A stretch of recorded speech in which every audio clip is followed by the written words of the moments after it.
Dear comrades, receive warm greetings from communists of Catalonia. We want to congratulate you for this great initiative.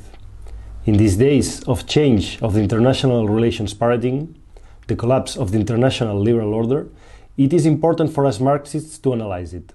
The massive sanctions that were supposed to collapse the Russian economy and force the Kremlin into a negotiation that put an end to the war have not worked. First, they have only been applied by those countries that call themselves the international community. But they actually make 1/5 of the world population, that we simplify as Western. Likewise, the fact reinforced the idea that Russia has decided to disconnect from the West and to look to Asia as the center of a new multipolar world order.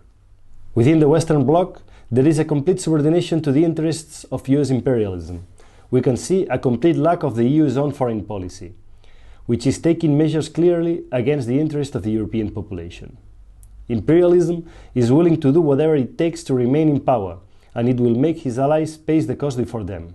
The NATO summit in Madrid is the most important summit in decades, not only for its expansion into Sweden and Finland, states traditionally neutral, but because new NATO seems to have finally found the excuse to continue its existence.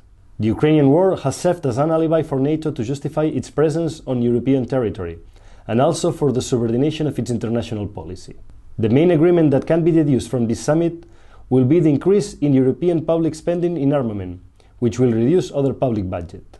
This summit will approve the NATO 360 strategy, which means that NATO is granted the ability to intervene anywhere in the world, regardless of the decisions of the UN Security Council, thus nailing another nail in the coffin of the UN.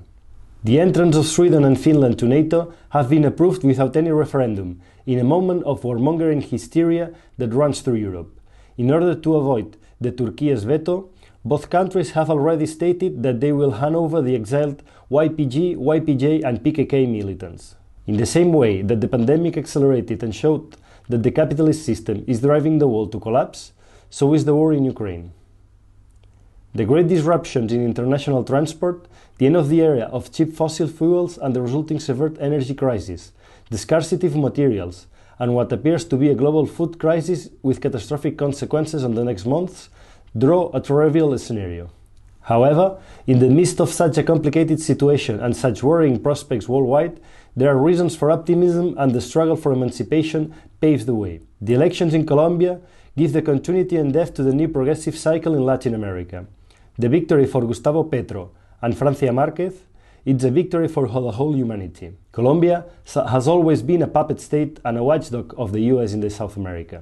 It is a victory that, beyond the great hopes it opens to Colombian people, may have different effects to the stability of the Bolivarian Revolution and other progressive experiences in Latin America. Thus, the new cycle of the left in Latin America expands, not so clearly socialist as the Bolivarian cycle, but with great depth and great scope.